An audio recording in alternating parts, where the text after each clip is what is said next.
¿Qué tal? En este vídeo quiero hablar de una clave, gran clave que el diseñador tiene que tener en cuenta, que es utilizar tu ojo como herramienta para dar un buen resultado final a tus diseños. No es solamente la retícula, no es solamente hacer las cosas matemáticamente, lógicamente, perfecto, organizado, etc.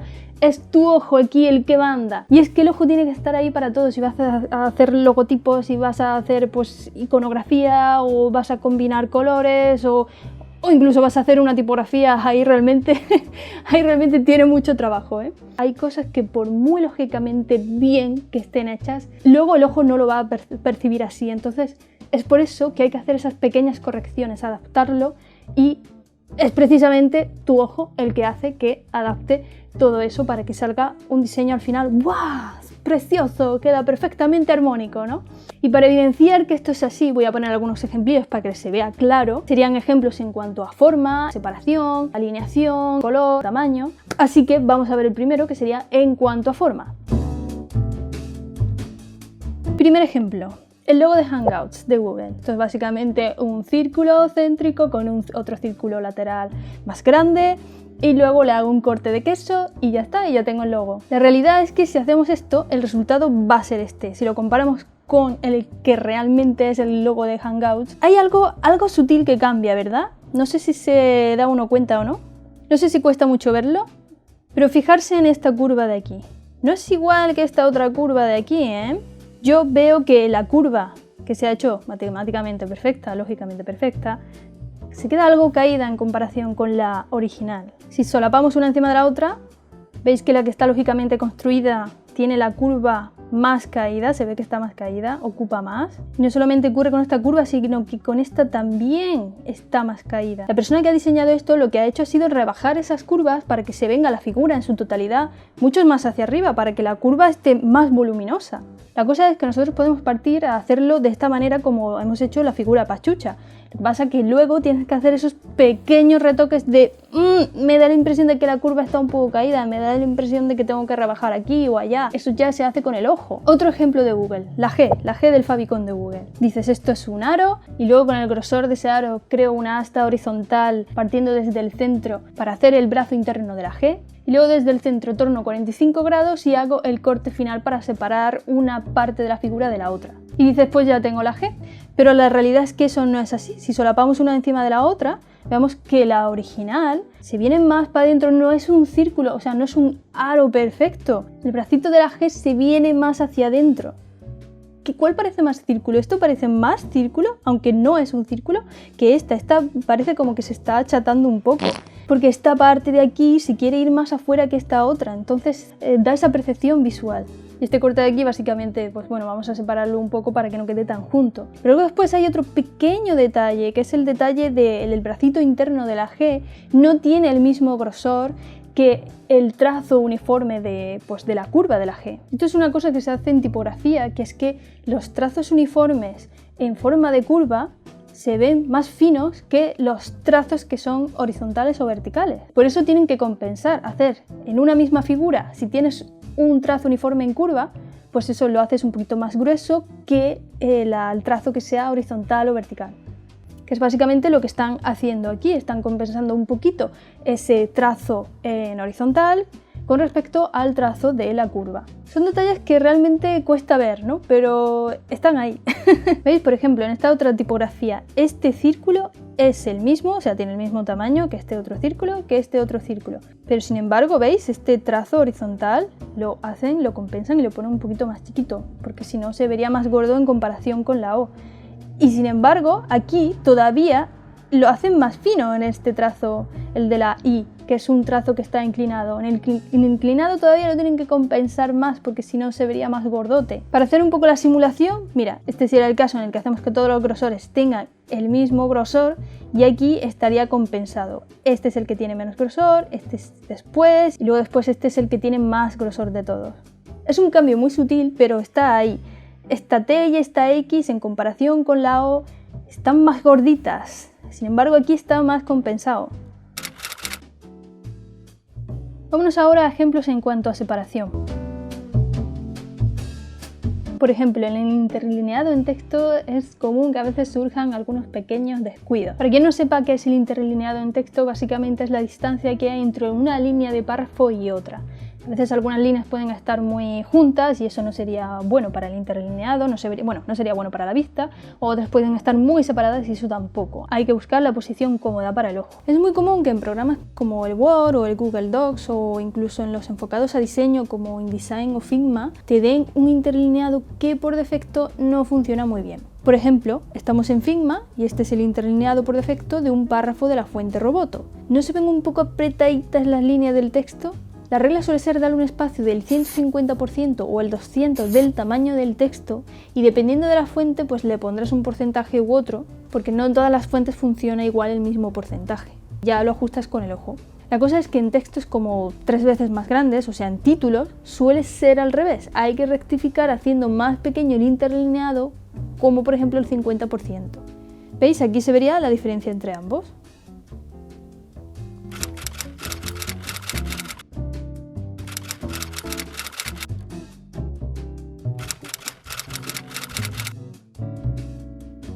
Algo súper común que se hace con el ojo es cuando vas a hacer una tipografía y tienes que ajustar el kerning de cada uno de los pares de letras. El kerning, para quien no lo sepa, es la distancia personalizada que se hace entre una letra y otra, entre pares de letras. Por ejemplo, no tiene la misma distancia una A con una W, ni una H con una T, ni una O con una M. Ese conjunto de pares de letras tienen que tener todos una distancia totalmente personalizada, porque si todos los pares de letras tuviesen la misma distancia, quedaría algo tal que así.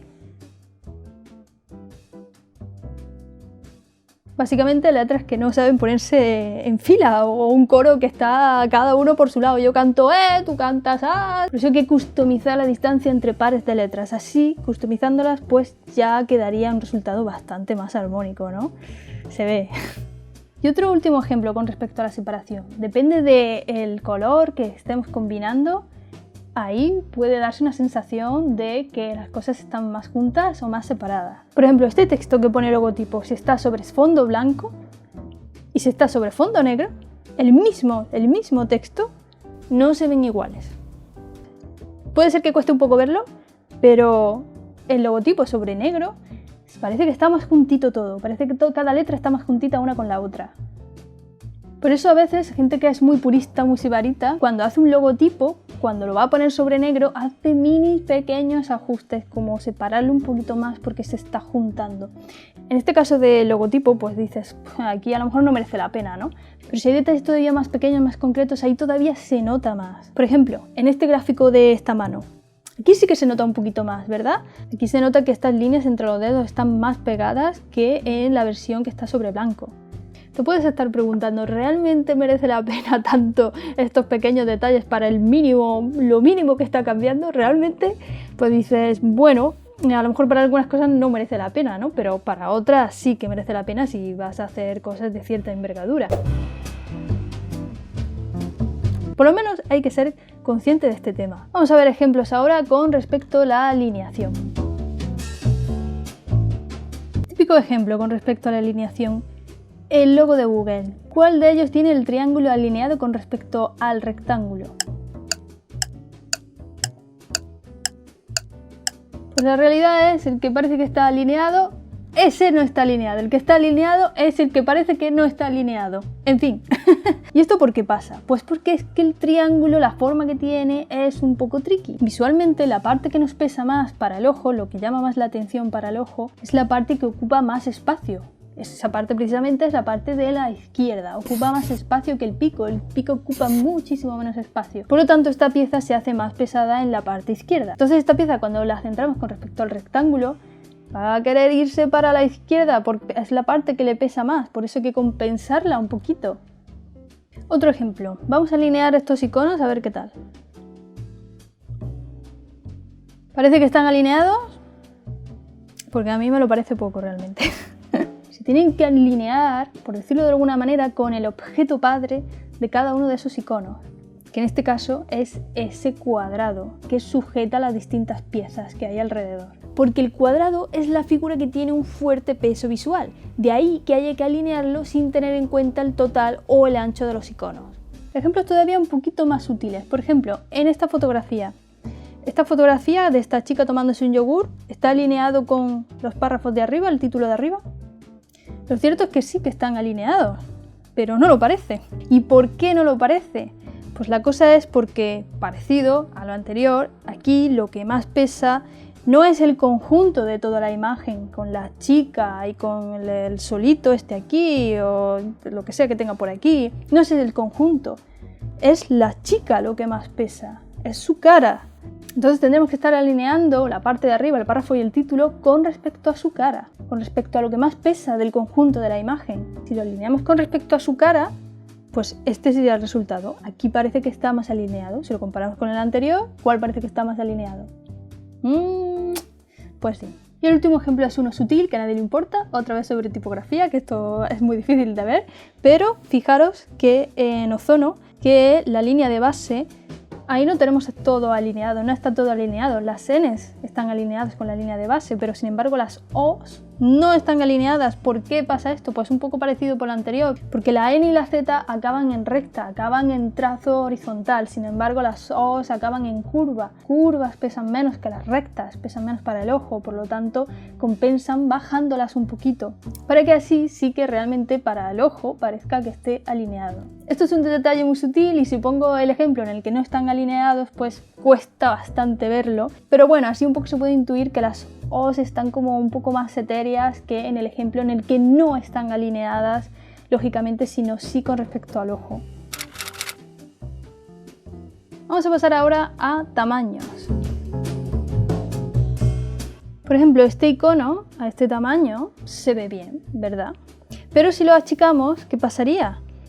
Pues que está todo muy condensado, ¿no? No parece que está todo muy condensado. Para compensarlo tendríamos que hacer que los huecos se distancien más, se separen más. No es lo mismo un icono cuando se ve a cierto tamaño que cuando se ve realmente pequeño, ¿no? Cuando son los típicos iconos de mobile que son 44×44 o 32×32 píxeles. Estos iconos no solamente tienes que hacerlo lo más sencillos posible, sino que también tienes que tener en cuenta esto, que quizá tienes que separar un poquito más una parte de otra de lo que normalmente lo separarías. Luego otro ejemplo en tipografía, que este sí que se ve más claro, ¿vale? Aunque sea tipografía. Normalmente muchísimas tipografías, por no decir la inmensamente mayoría, están hechas para lectura, se hacen para tamaños pequeñitos. Entonces, por ejemplo, en este ejemplo, en la X, vemos que hay un cruce, una intersección, y en esa intersección, si nos fijamos bien, el trazo cada vez se hace más fino. Conforme más llega a la intersección, el trazo se hace más fino, está más inclinado hacia adentro. Podemos apreciar más claramente si ponemos encima un trazo uniforme y veríamos que no está encajando, porque estos trazos se hacen más pequeñitos en la intersección. En la intersección es donde hay más mancha negra. Entonces, al haber más mancha negra, tienen que compensar, porque visualmente nos va a parecer que está más gorda por ahí la X en el centro que en el resto, que en las partes exteriores. Esto me recuerda a otro caso, por ejemplo, en los carteles que están impresos en cuatricromía, se llama. Cuatricromía. Recuerda otro ejemplo, que es esos carteles que imprimen en cuatricromía, que está con puntitos. No sé si habéis fijado en algunas impresiones que tienen puntitos cian, magenta, amarillo. Pues alguna vez me he fijado en las paradas de buses donde están ahí esos carteles ahí grandes, porque son más o menos grandes, tendrán 1 metro y pico por ahí. Y si te fijas bien, si acercas el ojo, ves que detectas esos puntitos, ¿vale? Están separados, un poquito separados, se nota. Sin embargo, luego después hay muchas revistas que están también impresas en offset, en cuatricromía, y te tienes que acercar, vamos, que no lo ves, no ves el patrón de puntitos. Pero en el caso del postal de autobús sí lo ves si te acercas. Claro, porque ese cartel no está pensado para verlo a esta distancia con una revista, está pensado para verlo a bastante más distancia, no sé, a 5 metros o por ahí. Entonces no es necesario hacer el patrón con tanta resolución. Bueno, la cosa es que yo lo recordaba más grandes, pero ahí están, aunque sea un poco chiquiticos. Y bueno, ya últimos ejemplos en cuanto al color.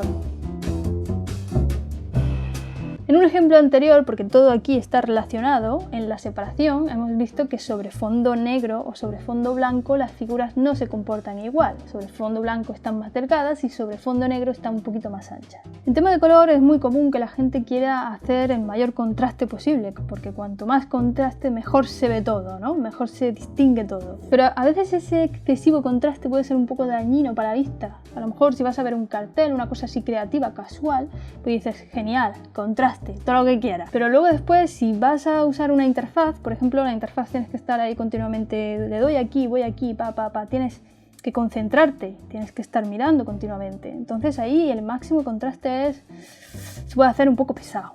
Hay muchas interfaces que están bien hechas, que no usan texto negro puro sobre blanco, usan pequeños matices de gris bastante oscuro, o incluso lo que es el fondo lo hacen a lo mejor un poquito gris, no es exacto totalmente blanco, puede ser un poquito gris. Y de esta manera simulas mejor cuando una persona está leyendo, ¿no? Cuando una persona está leyendo no ve un libro con lo que es la hoja totalmente blanca y el texto totalmente negro, ¿no? Ve a lo mejor una tonalidad total del papel color beige. Y eso es lo que las interfaces modernas quieren imitar. Intenta parecerse a lo material, a lo físico, a lo real. Incluso para darle un toque más rico a esto, hay textos por ahí que no son un gris oscuro, sino que a lo mejor son un azul oscurito o un marrón oscurito. De hecho, eso también pasa en las fotografías, ¿no? Hay fotografías que están en una escala únicamente de grises, pero hay fotografías que están en una escala de grises con un toque amarillito. Por ejemplo, en esta imagen se ve que tiene esa tonalidad así cálida, ¿no? Le da ese enriquecimiento, ese toque más cercano del color. Otro ejemplo, no actúan iguales los colores sobre fondo negro que sobre fondo blanco. Por esta razón que hay interfaces que su color primario sobre blanco no es el mismo que el color primario sobre el negro. Porque sobre negro se vería muy saturado para la vista, entonces lo compensan dándole unos grados más de luminosidad, haciéndolo también que esté más desaturado. Un ejemplo que está muy presente son las pestañas en grupo de Google, que sobre blanco pues son de un color y sobre negro son más pálidos, ¿no? Para terminar, un último ejemplo que me parece que es un típico error cuando eres un poco más novatillo, que es que coges el color de tu marca, lo quieres coger para todo. Por ejemplo, en tu logotipo, pues ese color puede funcionar, pero luego después si lo metes en un texto, como por ejemplo si un texto que quieres destacar, como si fuese un link, tendrías que buscar otro color que tenga a lo mejor un 20% más de negro, como es el caso de este ejemplo, ya que este amarillo es un poco truculento dependiendo de para qué lo vayas a usar. Y bueno, ya por fin terminamos. Moraleja de todo esto, pues nada, que hay que usar el ojo y que hay que entrenar el ojo y ya está, ya no se hable más. Bueno, espero que te haya gustado el vídeo, que hayas aprendido alguna cosilla, aunque ha habido cosas que ha sido un poco difícil de ver, pero bueno, hay que practicarlo, hay que estar todo el día ahí con el ojo fijándote en todo. Y nada, nos vemos en otro vídeo, así que chao chao.